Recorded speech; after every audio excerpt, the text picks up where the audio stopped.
Queria convidar os irmãos para abrir a palavra de Deus. Livro de 2 Samuel, capítulo 12. Esse é um texto muito famoso, muito conhecido da palavra de Deus. Um relato de uma história sobre o rei Davi.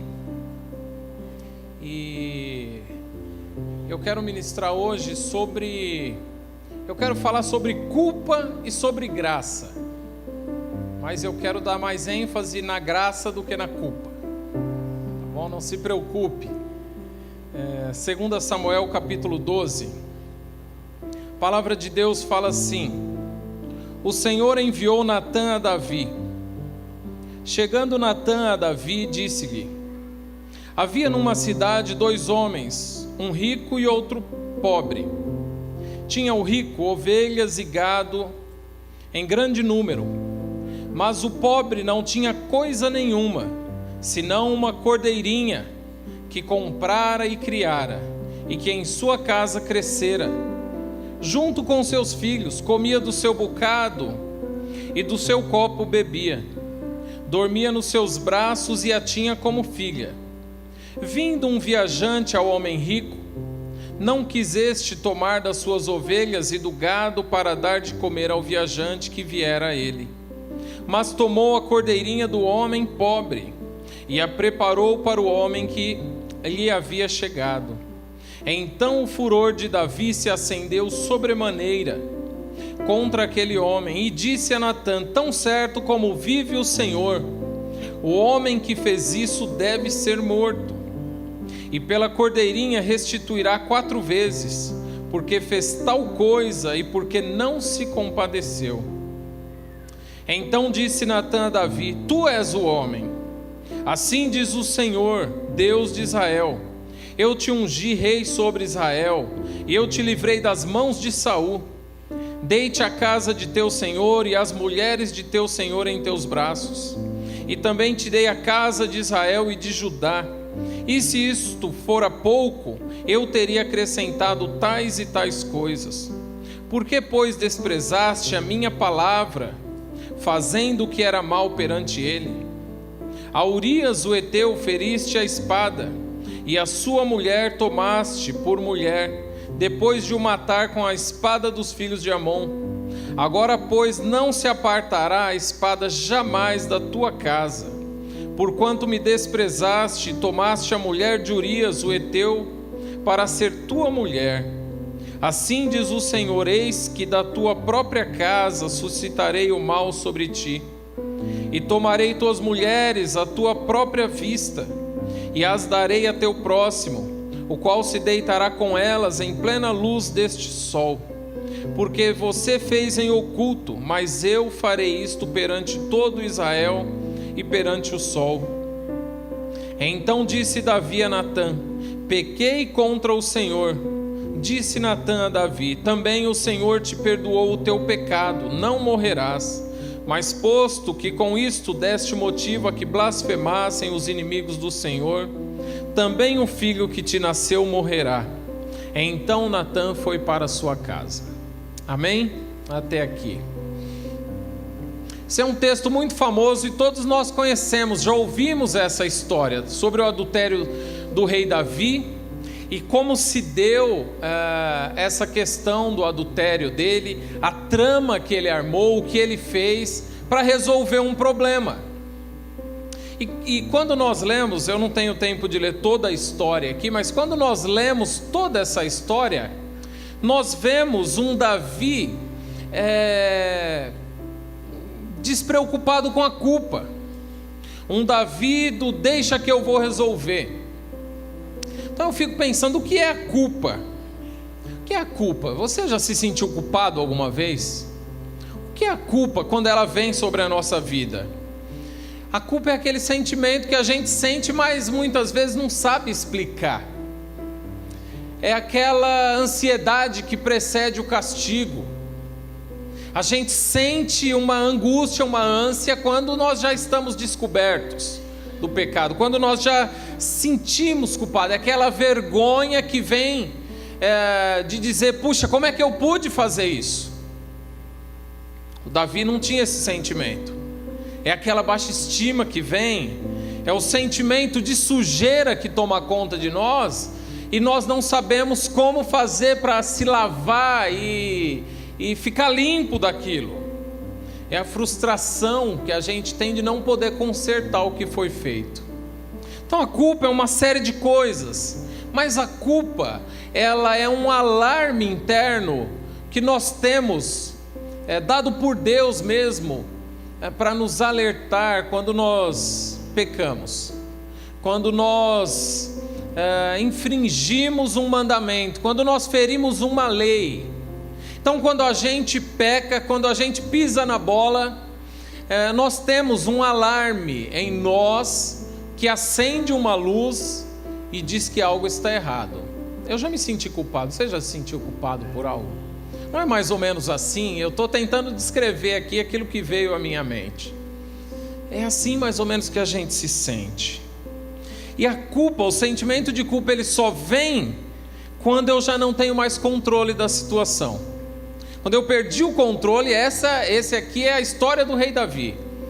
Quando eu perdi o controle da situação, quando eu já não tenho mais o que fazer, aí o sentimento de culpa, ele vem sobre a gente.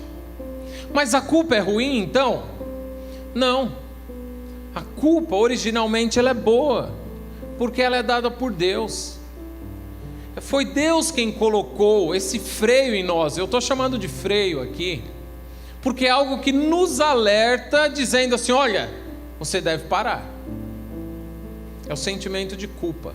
Então, originalmente, a culpa é um sentimento bom. Por que que é bom? Porque tem pessoas que não têm esse sentimento. Por exemplo, os psicopatas, os sociopatas, são pessoas com distúrbios mentais severos que têm ausência de culpa. Essa pessoa não sente culpa. Você perguntar para um psicopata, depois dele ter matado 200 pessoas, e ele está preso agora, você se arrepende? Ele fala, não, inclusive eu acho que eu matei pouco, eu acho que eu não fui tão cruel assim, e se me soltar eu volto a matar. Ou seja, essa pessoa, ela tem ausência de culpa, ela não tem sentimento de culpa. Então nós, pessoas normais, nós temos esse sentimento. Então isso é bom. Isso é um presente de Deus na minha vida e na sua vida. Quando nós infringimos alguma situação, algum mandamento, alguma lei, nós cometemos pecado, esse sentimento toma conta de nós. Então a culpa originalmente ela é boa, mas a culpa pode ser ruim também? Ela pode ser ruim também. Depende de quem sente. A culpa ela é ruim quando ela deixa de ser um presente de Deus na nossa vida e ela passa a ser um algoz na nossa vida, um capataz que nos castiga. Quando é que a culpa ela é ruim? Quando ela surge de medos ilusórios. Quando nós temos medos e sentimentos que não existem. Ela é ruim quando ela me pune com mais rigor do que ela deve punir. Por exemplo, pecadinho e pecadão. Existe pecadinho e pecadão? É tudo a mesma coisa?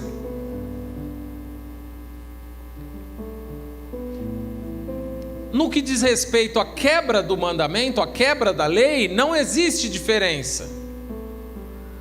Aquele que rouba 1 centavo ou 1 milhão, ele é ladrão. Não tem diferença quanto à quebra da lei, mas tem grande diferença quanto a consequências. Então uma pessoa que... eu não quero falar muito sobre pecado, mas uma pessoa que comete um pecado leve, vamos dizer assim, se é que existe pecado leve, vai. Conta uma mentirinha gospel, uma mentirinha branca, e essa pessoa se sente, puxa vida, eu falei um dia desse aqui sobre salvação, né? puxa, perdi minha salvação. Então essa culpa está punindo essa pessoa com mais rigor do que ela deve punir. Então, nesse sentido, a culpa também é ruim.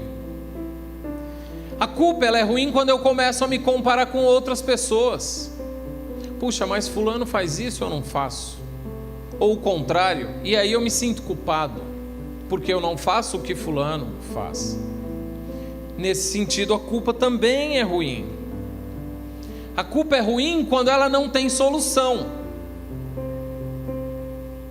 Quando você entra aqui e ouve um sermão sobre misericórdia, e você continua a sair daqui pesado de culpa. Você ouviu falar sobre a graça, é o que nós vamos falar hoje, sobre misericórdia de Deus, e você sai daqui do mesmo jeito que você entrou. Parece que não tem solução. E aí, se fala sobre perdão, você fala, não, no perdão de Deus eu até creio, não tenho dificuldade em saber que Deus me perdoou. O problema que eu tenho sou eu mesmo me perdoar. Tem gente que aceita o perdão de Deus com grande facilidade, não tem dificuldade com isso. Reconhece que Deus é misericordioso, longânimo e que Ele perdoa de verdade. Mas tem gente que tem dificuldade em se perdoar. Puxa, por que eu fiz aquilo? Puxa, por que eu agi daquela forma? Quando você lê a história de José, tem um sermão que eu já preguei, que é a história de uma memória redimida, e eu falo sobre José. José não tinha problemas com os irmãos dele, porque ele teve uma memória redimida, mas os seus irmãos ainda tinham.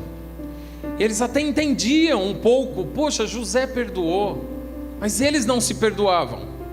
Tanto que depois, anos na frente, José já velho, o pai, Jacó, o Israel, veio a morrer, os irmãos ainda temiam. Eles falaram assim, agora talvez seja o caso de José nos punir, porque agora nosso pai não está mais vivo. Veja bem, falta de auto perdão, vamos dizer assim. Então a culpa nesse sentido, ela também é ruim. A culpa também é ruim quando ela é usada para manipular. Você já se sentiu manipulado pela culpa? Ela é ruim quando, por exemplo, se eu disser hoje aqui para você, eu já fui alertado para não falar de ninguém, de outras comunidades que talvez façam isso. Se eu disser para você hoje aqui assim, olha, se você não fizer isso, isso e isso, se você não fizer assim, vem maldição sobre você. Eu estou lançando uma culpa para manipular você. Ou quando eu uso a culpa, eu posso usar a culpa aqui para falar sobre dízimo e oferta. Posso ou não posso? E eu lançar culpa sobre você. Olha, se você não trouxer, você é ladrão, e vai vir maldição sobre a sua vida. Eu posso também fazer isso. Então, eu vou gerar culpa nas pessoas. Então a culpa, ela é ruim quando ela é usada também como instrumento de manipulação. Uma outra coisa, pode alguém estar culpado sem ter sentimento de culpa? Pode, eu acabei de falar dos psicopatas, dos sociopatas. Pode alguém não ter culpa e se sentir culpado? Pode também. Um exemplo é Pedro. Então é possível. E qual é a história de culpa no texto aqui que nós lemos? Eu não quero falar muito de culpa, tá bom até aqui. Eu quero falar essa noite sobre a graça, mas eu não tenho como falar sobre a graça se você não entender e eu não entender que nós somos culpados, que nós já fomos culpados um dia. Então eu preciso primeiro mostrar, levantar o nosso problema, para ir aplicar a graça de Deus na nossa vida. E qual é a história de graça aqui nesse texto que nós lemos? Você conhece a história. Davi um dia estava muito desocupado. Esses dias o pastor Fantini falou aqui, Mente vazia é a oficina do diabo, né? Foi ele que falou. Ele estava mais ou menos assim, Davi, desocupado. Talvez uma noite no horário de verão como hoje, ensolarado, quente, ele saiu para dar uma volta na sacada da sua suíte real. E de lá de cima ele olhou para a cidade e viu uma mulher tomando banho. Ele espiou o banheiro e a mulher está lá tomando banho. E instantaneamente Davi desejou aquela mulher. E ele mandou trazer aquela mulher. E ele teve lá uma noite de delícias com aquela mulher, uma noite de núpcias com aquela mulher, com aquela Batseba. E essa mulher engravidou. Essa mulher engravidou e Davi falou: deixa que eu resolvo. Tranquilo, eu sou o rei. Está tudo sob o meu comando. Não precisa se preocupar, Batseba. Eu vou resolver. Então o que Davi faz? Davi resolve dar uma semaninha de folga para o marido dessa mulher. Ela era casada. Talvez você não conheça a história. Ela era casada com um soldado do exército, linha de frente do Davi. Andava com ele junto, amigo, chamado Urias. E aí Davi, nessa ideia de deixa que eu resolvo, ele manda chamar Urias. E quando Urias se apresenta diante do rei, ele fala: Urias, você é um soldado valoroso, você é de grande valor, você tem batalhado pelo reino, e eu quero te dar uma semana de folga, e uns dias de folga, tira uma lua de mel com a sua esposa. Então Davi pensou, elucubrou na mente dele: não, eu venho, ele traz, eles vão se relacionar sexualmente. O dito pelo não dito, ele volta para a frente de batalha, na guerra. Quando ele voltar, essa criança já até nasceu, o dito pelo não dito, o filho é dele, está tudo certo. Olha que rei esperto. Mas aí Urias se apresentou, e ele fez essa proposição. O rei fez isso para ele, falou: olha, tira uma semana. E a Urias, muito fiel, quem seria o soldado que não aceitaria? Está lá há meses na batalha, de repente vem, tira um descanso, uma lua de mel com a sua esposa. E aí Urias, sabe qual foi a resposta dele para o rei? Meu senhor, jamais poderia aceitar isso. Meus amigos todos estão sofrendo e morrendo na frente de batalha. Como é que eu vou aqui deixar meus amigos lá e me deitar com a minha esposa aqui? Eu não aceito. Então caiu por terra aí o primeiro intento de Davi. Mas Davi ainda está seguro de si. Ele fala assim: deixa que eu resolvo. Já que isso não deu certo, eu vou convidar Urias para jantar comigo. E vou sentar vinho nele. Vou embriagar Urias. E bêbado, não tem consciência. Ele volta para casa, deita com a mulher. Se fez ou não fez, nem interessa, ele não vai lembrar no dia seguinte. E aí o rei promove um banquete e manda convidar Urias. Urias vem, senta na mesa, come junto com o rei, bebe muito vinho, fica chapado, bêbado mesmo, e sai. O Davi fala assim: pronto, está resolvido. Resolvi. Agora ele vai para casa, amanhã ele nem lembra o que aconteceu, está tudo certo. No dia seguinte o rei acorda. Quando abre a porta, quem está deitado na porta do rei? Urias. De bêbado, caiu ali mesmo. Tadinho, eu ouvi um tadinho. Ou seja, não deu certo. Mas Davi ainda fala assim: não tem problema, deixa que eu resolvo, pode deixar comigo, está tudo certo. Ele escreve uma carta ao general, mandando pelas mãos de Urias essa carta, fala: entrega para o general.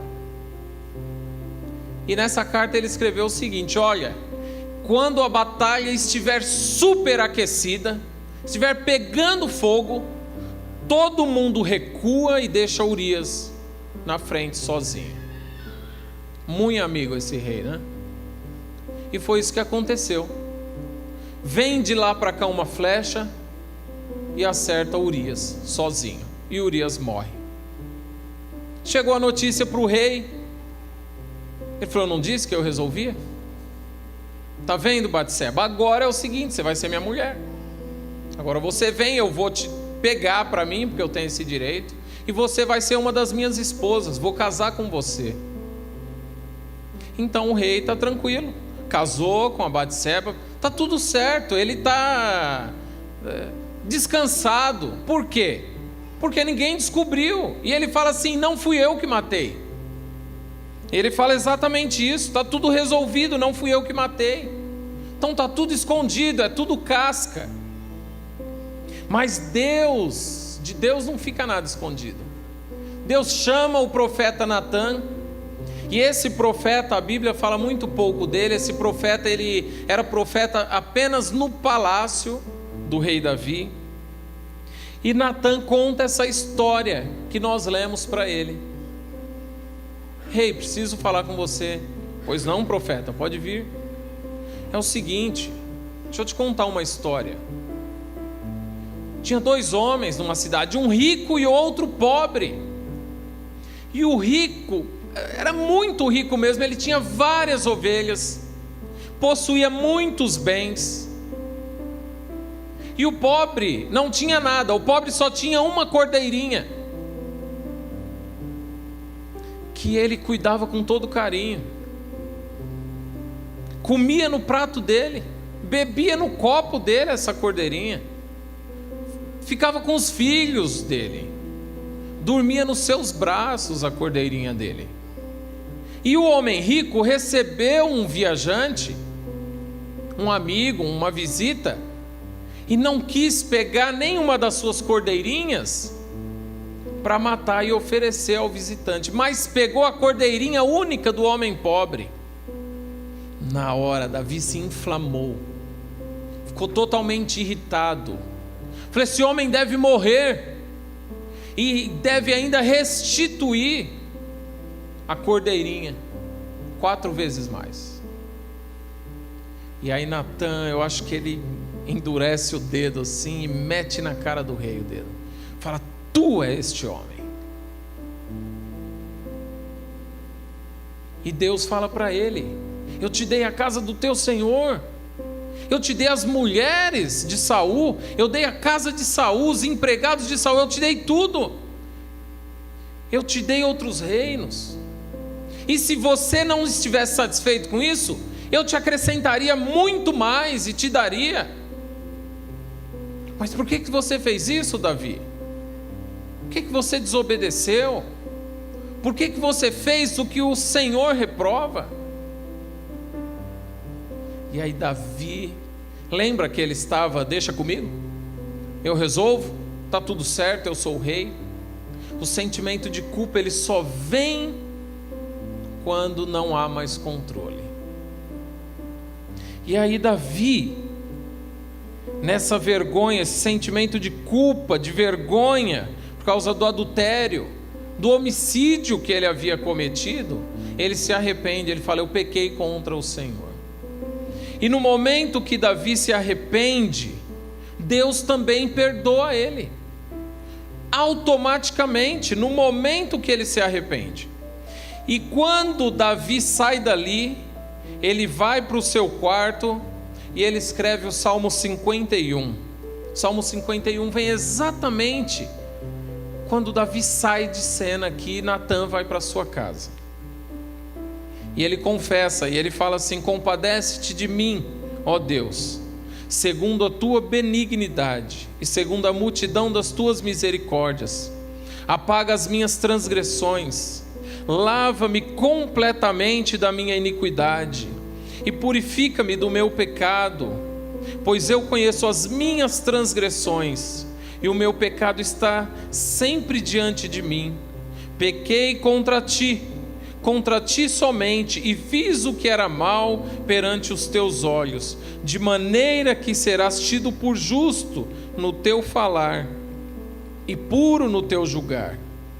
Eu nasci na iniquidade, e em pecado me concebeu minha mãe. No versículo 10 ele fala assim: cria em mim, ó Deus, um coração puro, e renova dentro de mim um espírito inabalável. Esse é um salmo, é uma oração de quem se arrependeu do que havia feito. E Deus perdoou Davi, porque depois do Salmo 51, Davi escreveu o Salmo 32. Lê comigo, acompanha. Então, depois que ele confessa o seu pecado e Deus o perdoa, e ele se sente perdoado, ele escreve esse salmo: bem-aventurado aquele cuja iniquidade é perdoada e cujo pecado é coberto. Bem-aventurado o homem a quem o Senhor não atribui iniquidade, e em cujo espírito não há dolo. Enquanto calei os meus pecados, envelheceram os meus ossos, pelos meus constantes gemidos todo dia. Não é todo dia, é todo o dia, é o dia todo. Porque a tua mão pesava dia e noite sobre mim, e o meu vigor se tornou em sequidão de estio. E aí agora ele cita o Salmo 51. Confessei-te o meu pecado, e a minha iniquidade não mais ocultei. Disse: confessarei ao Senhor as minhas transgressões, e tu perdoaste a iniquidade do meu pecado.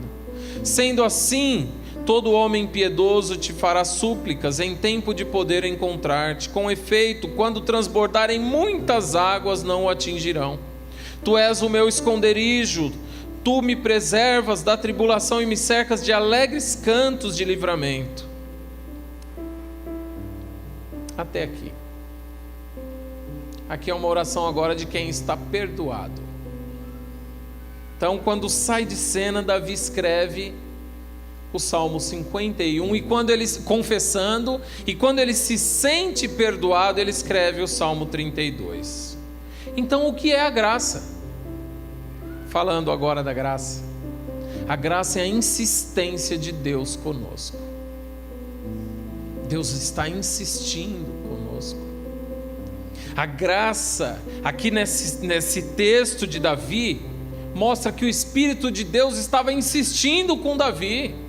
Os planos dele estavam sendo frustrados. Então a graça é a insistência de Deus comigo e com você. A graça é a compensação superabundante além do estrago. O estrago aqui de Davi foi grande. Porque depois você lê 2 Samuel 12. Continua a história. Aminon, que era um dos filhos de Davi, estupra sua meia-irmã, chamada Tamar. Lembra da sentença que nós acabamos de ler? A espada não se apartará da tua casa. Vou levantar gente do meio seu para tomar suas mulheres, no meio de todo mundo vai ver, porque você fez escondido, mas eu vou fazer diante de todo Israel e debaixo do sol. Então Aminon, que era o filho de Davi, estupra sua meia-irmã, comete o pecado do incesto. Absalão vai e mata o seu irmão. Isso é cumprimento daquilo que Deus falou: a espada não se apartará da tua casa. Depois Absalão, nós conhecemos a história. Absalão se levanta para tomar o reino de seu próprio pai. E a palavra mais na frente vai dizer que ele possuiu as concubinas de Davi no meio de todo o arraial. Ou seja, ele fez um bacanal ali para todo mundo ver. Olha que coisa. E mais do que isso, Deus falou: o filho que essa mulher, a Batseba, está esperando no ventre, esse vai morrer, porque você pecou. E a história conta que Davi ficou por dias orando, sem comer, com a boca no pó, pedindo a Deus. Quem sabe Deus muda de ideia. Mas Deus não mudou.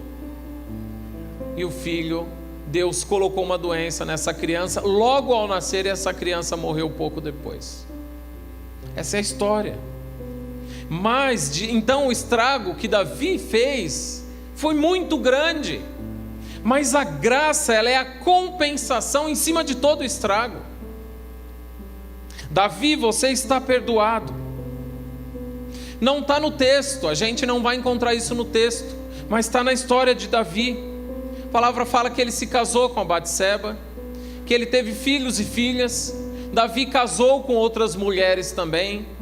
Mas, de qual das mulheres de Davi, isso aqui é fantástico, de qual das mulheres de Davi que veio a linhagem do nosso Senhor Jesus?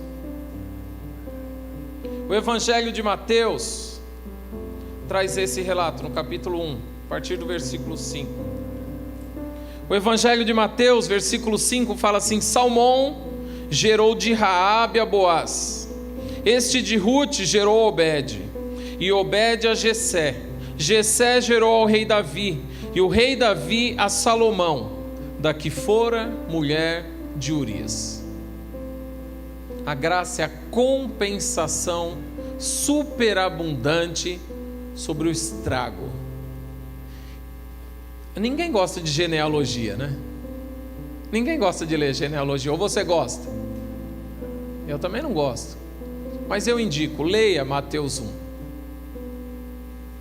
Quando você lê Mateus 1 e você lê a história dessas mulheres que aparece aqui,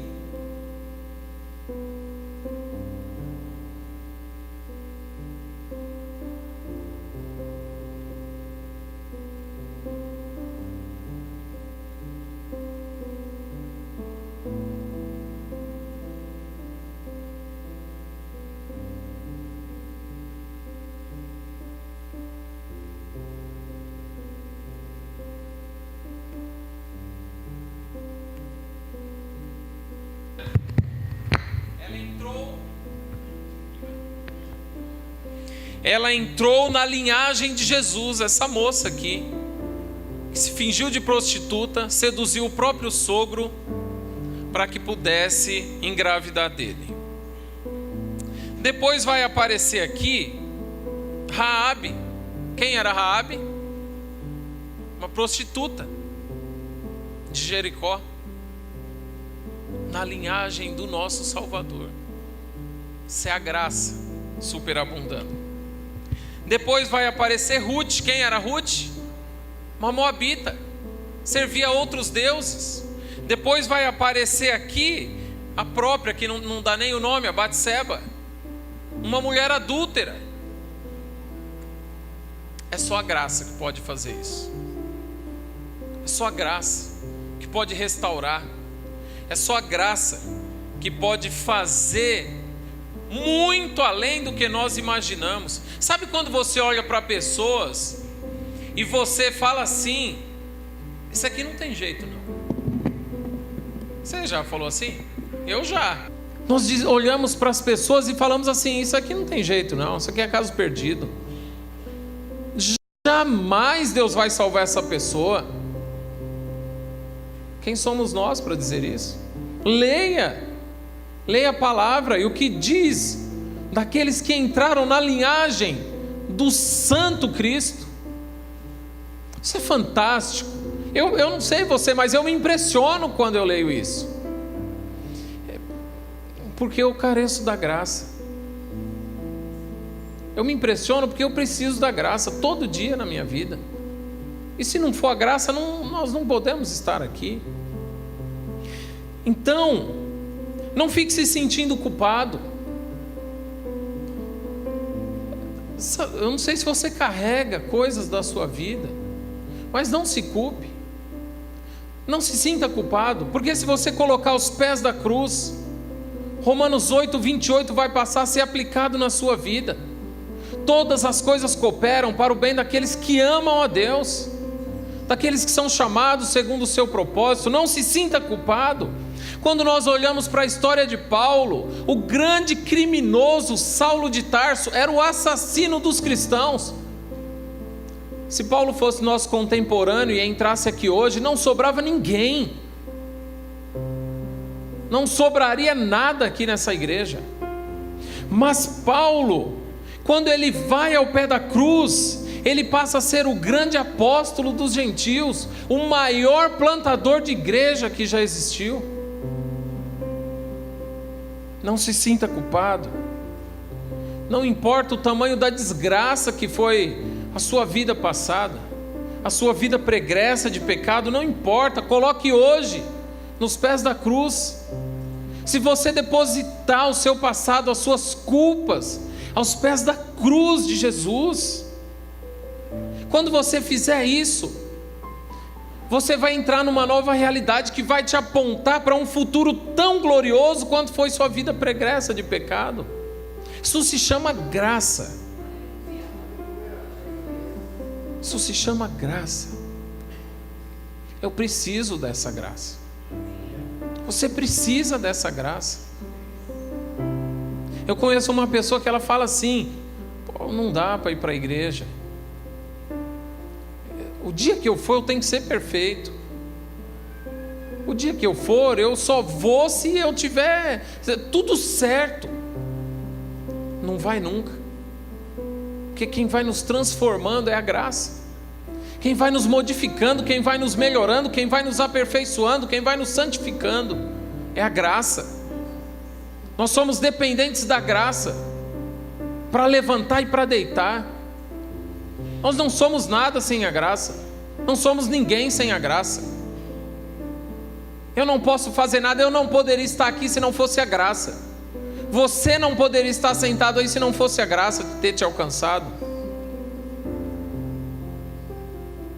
O Salmo 103 fala assim: o Senhor é compassivo e misericordioso, muito paciente e cheio de amor, não acusa sem cessar, nem fica ressentido para sempre, não nos trata, olha isso aqui, versículo 10 do Salmo 103, não nos trata conforme os nossos pecados, nem nos retribui conforme as nossas iniquidades, pois como os céus se elevam acima da terra, assim é grande o seu amor para com os que o temem.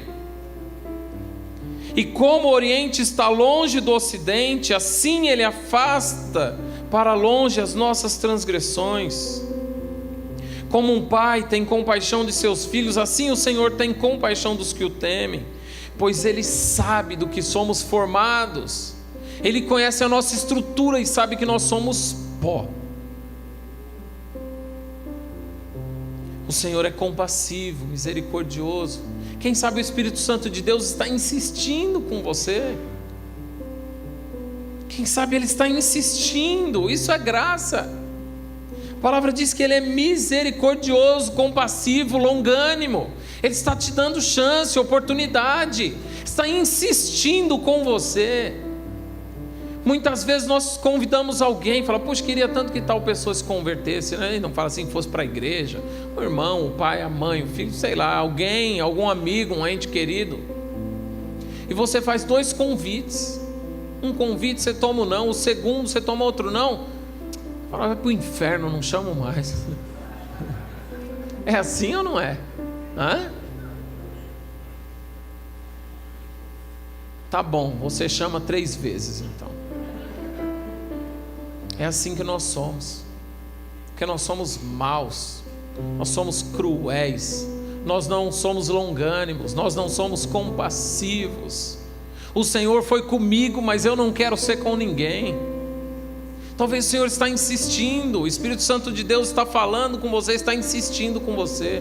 Abandona as suas culpas, isso não vai te levar a lugar nenhum. Eu tenho minhas culpas para abandonar também, eu peço ajuda a Deus. Por isso, para que eu possa caminhar livre de algumas situações. E o que a Bíblia diz a respeito do rei Davi? Tem uma frase muito famosa, um versículo, claro. Você sabe o que a Bíblia diz a respeito de Davi? Davi era antes desse pecado ou depois desse pecado? Depois. Depois de ter feito toda essa porcariada que ele fez, Deus ainda diz que ele era um homem segundo o coração dele. Por quê? Porque Davi cumpria tudo aquilo que Deus determinava para ele cumprir. Esse é o testemunho de Deus sobre Davi depois do pecado dele, ou seja, depois de que a graça o cobriu, depois de ter recebido a graça. A palavra vai dizer nos profetas menores que ele lança o nosso pecado, o nosso passado, a nossa vida pregressa de pecado na profundeza do mar do esquecimento, para que nem ele se lembre. É assim que Deus nos trata. O nosso Deus, o Deus da Bíblia, não fica lançando no rosto o nosso passado, o nosso pecado. Nós temos medo do passado, temos ou não temos? Nós temos medo que o passado nos alcance. Mas o Senhor é aquele que guarda a nossa frente, a nossa retaguarda. E se o passado quiser alcançar a mim e a você, Ele não vai permitir. É aquele que nos guarda. E eu quero encerrar esse sermão trazendo uma ilustração aqui de Martinho Lutero. Um dos textos que ele tinha como predileto era 1 João, capítulo 1, versículo 7. Porque foi ali que ele descobriu o poder do sangue de Jesus como base da vitória contra o pecado e contra a injustiça. Se, porém, andarmos na luz, como Ele na luz está, mantemos comunhão uns com os outros, e o sangue de Jesus, seu Filho, nos purifica de todo pecado. E na história de Martinho Lutero, ele conta um sonho que ele teve. Eu não sei se você conhece. Ele conta que um dia, uma noite, ele dormindo, ele sonhou. E ele sonhou que o próprio diabo aparecia no quarto dele. E levava para ele uma lista grande, assim, com muitos dos seus pecados, dos pecados que ele havia cometido, e apresentava para ele. Falou: olha, está aqui sua lista com alguns pecados. E aí Lutero olhou para aquela lista e ele falou: ok, mas está faltando muita coisa ainda. Então diz que o diabo se retirou e depois voltou com uma lista gigantesca com todos os pecados de Martinho Lutero e apresentou para ele. Falou: agora está aqui, está completa todos os seus pecados. E aí Lutero conta que ele olhava no sonho aquela lista, e aí ele falou assim para o diabo: agora escreve aí embaixo: todos os meus pecados estão cancelados pelo sangue de Jesus. O escrito de dívida que tinha contra mim e contra você foi rasgado na cruz do Calvário. Nós possamos tomar posse da graça de Deus.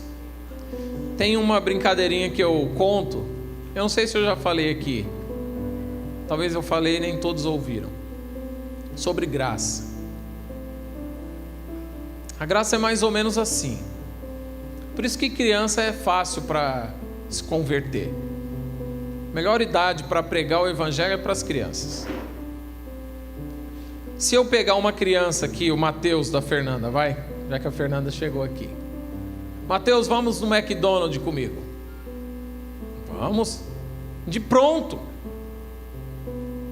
E aí chega lá, pode pedir, Mateus, o que você quiser. Ele come um lanche, ele fala: posso repetir? Pode, ele vai comer mais um. E quando a gente estiver saindo, sabe o que ele vai fazer? Olha, eu quero levar um para minha mãe, um para o meu pai, um para os meus irmãos, para todo mundo. E aí ele pega todos aqueles lanches e dá as costas e sai. E eu fico para pagar. O adulto é diferente.